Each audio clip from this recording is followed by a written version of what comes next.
میرے رسول کریم صلی اللہ تعالیٰ علیہ وآلہ وسلم ہجرت سے چند دن پہلے نا خانہ کعبہ کو اندر سے دیکھنے کا دل کیا میرے نبی پاک کا. کیا مجھے مکہ چھوڑ کے مدینہ طیبہ جانا ہے تو میں ذرا کعبہ معظمہ کے اندر سے زیارت کر لوں. عثمان بن طلحہ ایک شخص تھا جو کلید بردار تھا، جس کے پاس خانہ کعبہ کی چابی ہوتی تھی. حضور صلی اللہ تعالیٰ علیہ وسلم نے اس سے کہا کہ بھائی چابی ذرا دے دو، میں خانہ کعبہ کے اندر سے زیارت کرنا چاہتا ہوں. کہنے لگا کوئی اور ہوتا تو میں دے دیتا، آپ کو نہیں دوں گا. معاذ اللہ ثم معاذ اللہ. میرے رسول پاک کی بات نہ ستارے بھی مانتے ہیں، چاند بھی مانتا ہے، سورج بھی مانتا ہے. حضور اگر سورج کو کہنا واپس آ، حضرت علی نے نماز پڑھنی ہے تو وہ آ جاتا ہے. اور اگر حضور فرما دیں چاند کو 2 ٹکڑے ہو جا تو وہ 2 ٹکڑے ہو جاتا ہے. سورج بھی بات مانتا ہے، چاند بھی بات مانتا ہے. یہ سارے میرے رسول کریم علیہ السلام کے غلام ہیں. جہاں جہاں تک رب کریم کی خدائی ہے وہاں میرے حبیب کی مصطفائی ہے. حضور وہیں چاہتے نا، وہیں چاہتے. تو حضرت عمر اگر حکم دے تو زمین تیل واپس کرتی ہے، تو حضور حکم دیتے تو وہ کافر اندر دھنسا لیتی زمین. سارا کام اسی وقت ہو جاتا. لیکن حضور نے کیا فرمایا؟ جب عثمان بن طلحہ نے کہا نا کہ آپ کو چابی نہیں ملے گی، اللہ کے رسول نے فرمایا عثمان ایک وقت آئے گا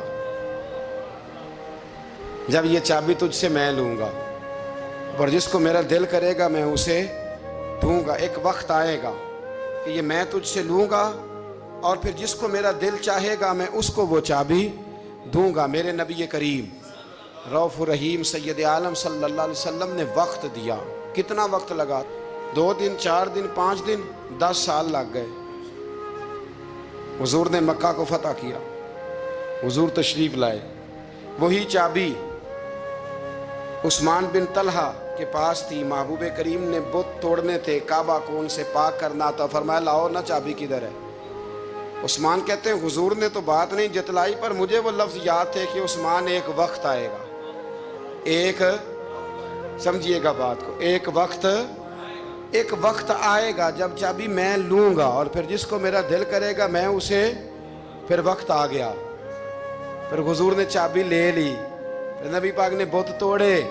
پر قربان جاؤں مدینے والے محبوب کے طریقے پر، فدا ہو جائیں حضور علیہ السلام کے کمال درگزر پر. جب حضور فارغ ہوئے نا بیت اللہ کو صاف کر کے، تو فرمایا کدھر ہے ابھی عثمان بن طلحہ؟ وہ آئے تو حضور فرمانے لگے یہ چابی پہلے تیری خاندانی وراثت تھی، پھر میں نے اپنے وعدے کے مطابق لے لی، اب میں تمہیں واپس کر رہا ہوں. اب یہ چابی میں تمہیں واپس کر رہا ہوں، میں یہ چابی میں تمہیں دے رہا ہوں. لہذا اب تیری نسل سے بھی قیامت تک کوئی نہیں لے گا، میں تمہیں یہ چابی دے رہا ہوں. تو بھائی وقت کا انتظار کریں. اور عثمان بن طلحہ کہتے ہیں میں نے حضور کا یہ کمال کرم دیکھا تو میں کلمہ ہی پڑھ گیا، میں مسلمان ہی ہو گیا. وقت کو دیکھیں، وقت کا انتظار کریں، آنے والا ٹائم دیکھیں. ہم نا ٹائم نہیں دیتے، ہمیں جلدی بڑی ہے. کاروبار ٹھیک ہو جائے تو شام کو ہو جائے، بچہ تندرست ہو جائے تو پھر شام کو ہو جائے، مخالفین ٹھیک ہو جائیں تو شام کو ہو جائیں. ہمارے سارے کام شام سے پہلے، بلکہ جو ولی بننا چاہتا ہے وہ بھی کہتا ہے 1.25 گھنٹے میں بنا دو، لیٹ نہ کرو. کیونکہ بہت سارے تو کہتے ہیں یہ ایک نظر کریں. میں نے کہا آپ کوئی عمل بھی کریں نا، آپ تھوڑی محنت بھی کریں نا. کہتے ہیں ایک نظر کریں. ہمارے درویش کہا کرتے تھے کہ آج کل مرید کہتے ہیں نہ نماز پڑھاؤ، نہ روزہ رکھاؤ، نہ وظیفہ کراؤ، نہ کوئی اور کام کراؤ، سانوں میں ایویں ہی بخشاؤ. تو بھئی اللہ نے خود 5 نمازیں فرض کی، رمضان کے روزے فرض کیے ہیں، زکوٰۃ فرض.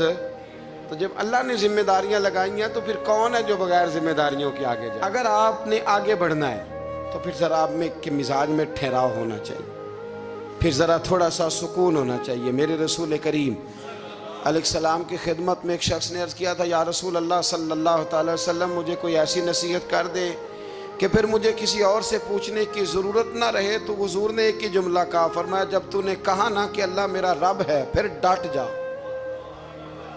پھر اس پہ ڈٹ جا، پھر کھڑا ہونا سی.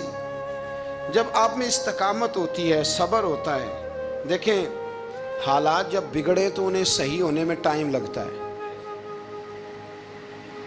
کہ فوراً ٹھیک ہو جاتے ہیں.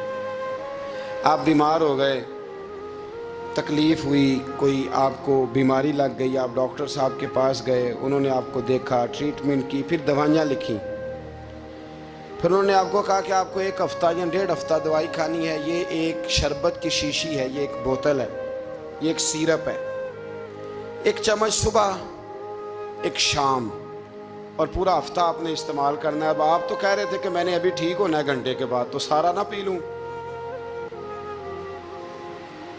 سیرپ سارا نہ پی لوں ابھی، اور 1.5 ہفتے کی دوائی ابھی نہ کھا لوں، تھوڑی تھوڑی کر کے بھی تو کھانی ہے نا، ساری کٹھی نہ کھا لوں، ہو جائیں گے ٹھیک؟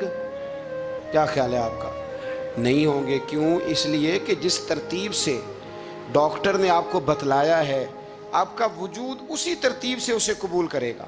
اب آپ کا تو منشا تھا کہ میں نے سویرے فوراً اٹھنا ہے اور میں نے دوا کھانی ہے تو میں نے فٹافٹ ٹھیک ہو جانا ہے. تو بھئی یہ آپ کی منشا تو ہے، لیکن حکمت کا تقاضا یہ نہیں ہے. حکمت کا تقاضا یہ ہے کہ آپ کو 1 گولی کھانی ہے، 1 چمچ سیرپ کا پینا ہے، آپ کو مناسب پرہیز کرنا ہے، اس کے بعد جا کے آپ کی طبیعت ٹھیک ہوگی. زندگی میں چیزوں کو سمجھے، غور کریں، وقت آپ کو دینا ہے، اور جب آپ وقت دیتے ہیں تو بہت سارے معاملات ٹھیک ہو جاتے ہیں. حضرت عمار بن یاسر بڑا شروع میں کلمہ پڑھا. ان لوگوں نے بڑی تکلیفیں اٹھائیں جنہوں نے آغاز اسلام میں کلمہ پڑھا. حالات اور طرح کے تھے. میرے حضور کو بڑی اذیتیں دی جاتی تھیں. ابو لہب، عقبہ بن ابی معیط، یہ حضور کے 2 ہمسائے تھے. کچھ نفسیاتی تکلیفیں لوگ دیتے ہیں، ذہنی طور پر پریشان کرتے ہیں، مزاج ہوتا ہے. وہ دونوں کیا کرتے تھے؟ وہ سارا اپنے گھر کا کوڑا کرکٹ لا کے حضور کے دروازے پر پھینک جاتے. تو نبی کریم صلی اللہ تعالی وسلم فرماتے تھے کیا خوبصورت حق ہمسائیگی ادا کرتے ہو، کیا اچھا تم حق ہمسائیگی.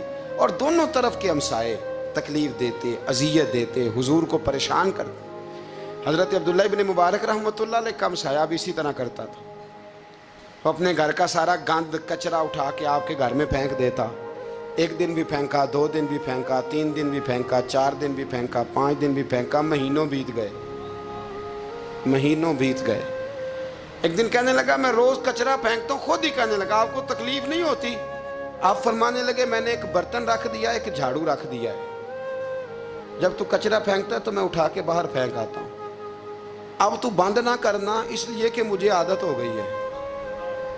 اب میں نے اپنے ٹائم میں سے نا ٹائم اس کچرے کو دینا شروع کر دیا ہے. اب تو بند نہ کرنا، اس لیے کہ مجھے اب اس بات کی عادت ہو گئی. اب میں روز اٹھاتا ہوں اور اٹھا کے ذرا باہر پھینک آتا ہوں. میں عادی ہو گیا ہوں تیری اذیت کا، اب میں تیری تکلیف کا.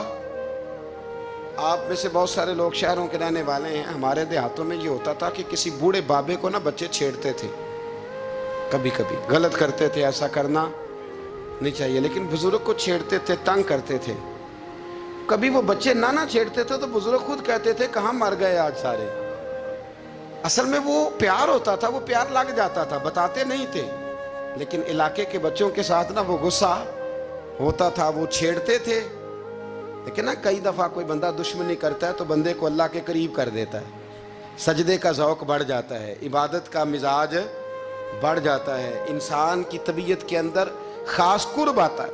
حضرت عمار بن یاسر رضی اللہ تعالیٰ عنہ فرماتے ہیں کہ بڑی تکلیف دیتے. حضرت عمار بن یاسر رضی اللہ تعالیٰ عنہ کی جو والدہ ہیں وہ اسلام کی پہلی شہیدہ ہیں. حضرت سمیہ ان کا نام تھا، اسلام کی پہلی شہیدہ. ان کے زیر ناف ابو جال نے نیزہ مار کے انہیں شہید کر دیا. حضرت عمار بن یاسر رضی اللہ تعالیٰ عنہ فرماتے ہیں کہ میرے والد کو اتنی تکلیفیں دی گئیں کہ وہ ان اذیتوں کی وجہ سے دنیا سے پردہ کر گئے.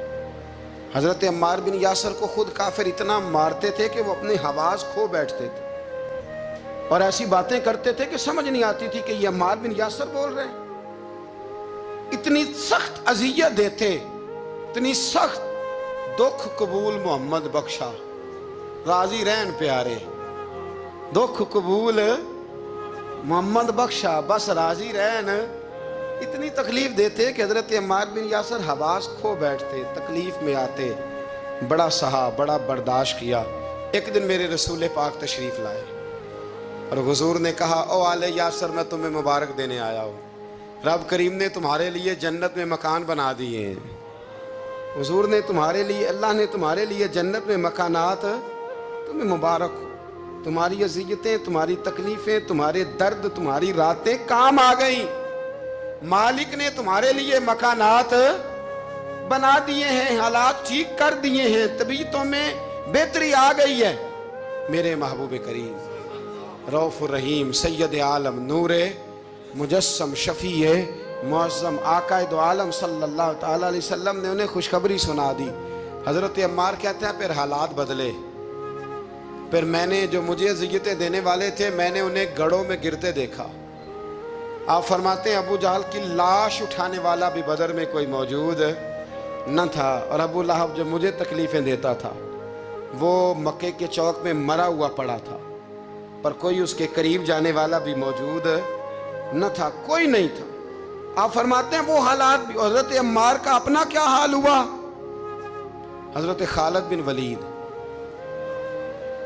رضی اللہ تعالیٰ عنہ بڑے بہادر ہیں۔ حضور نے فرمایا یہ اللہ کی تلوار ہے، یہ اللہ کی، بڑے بہادر تھے، بڑے شیر دل تھے۔ فرماتے ہیں کبھی معذرت نہیں کرنی پڑی، کبھی جھکنا نہیں پڑا، کبھی کسی کی منت نہیں کی۔ اللہ نے طاقت اتنی عطا فرمائی تھی، ہمت، حوصلہ، صبر، استقامت اتنا دیا، کبھی کسی جگہ پشت نہیں لگی۔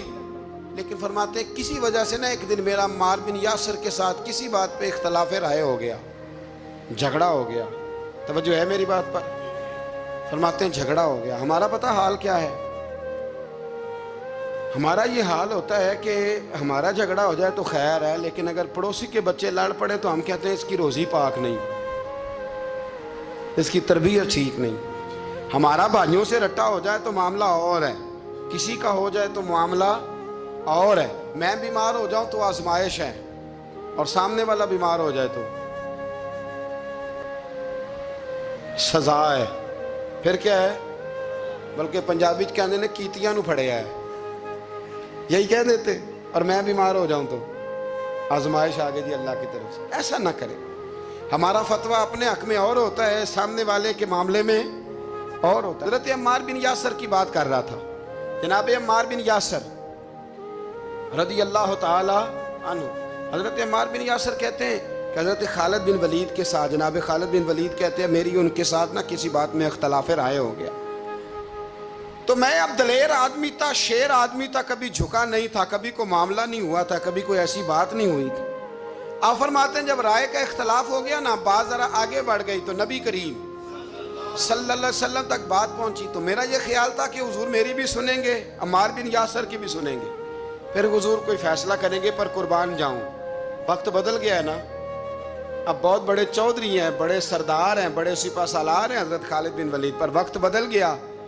تو حضرت خالد بن ولید کہتے ہیں جب میں نے نبی کریم کی بارگاہ میں بات عرض کی، حضور تک بات پہنچی، تو میرے مصطفیٰ نے موٹی سی بات ارشاد فرمائی۔ رسول کریم فرمانے لگے بھئی بات مختصر سی ہے، جس نے عمار کو راضی کر لیا اس نے مجھے راضی کر لیا، اور جس نے اسے ناراض کیا اس نے مجھے ناراض کیا۔ فرماتے ہیں بس میری قیمت پڑ گئی، میرا قد اونچا ہو گیا۔ حضرت خالد بن ولید کہتے ہیں میں نے بھی کہا اب بات کیا کرنی ہے، اب تو گزارش ہی کرنی ہے، اب مدعا کیا سنانا ہے، اب تو بات کرنی ہے۔ فرماتے میں آگے بڑھا، اور جیسے بھی ہوا میں نے حضرت عمار بن یاسر کو راضی کیا۔ حضرت عمار کہتے ہیں ایک وقت وہ تھا اور ایک وقت یہ ہے، جب دونوں وقتوں کو دیکھتا ہوں تو کہتا ہوں الحمدللہ رب العالمین۔ یہ ساری تعریفیں اس رب کے لیے ہیں جو تمام جہانوں کو پالنے والا۔ وقت دیں معاملات کو، ٹائم دیں۔ آپ دیکھیں اللہ تبارک و تعالیٰ بڑا کریم ہے،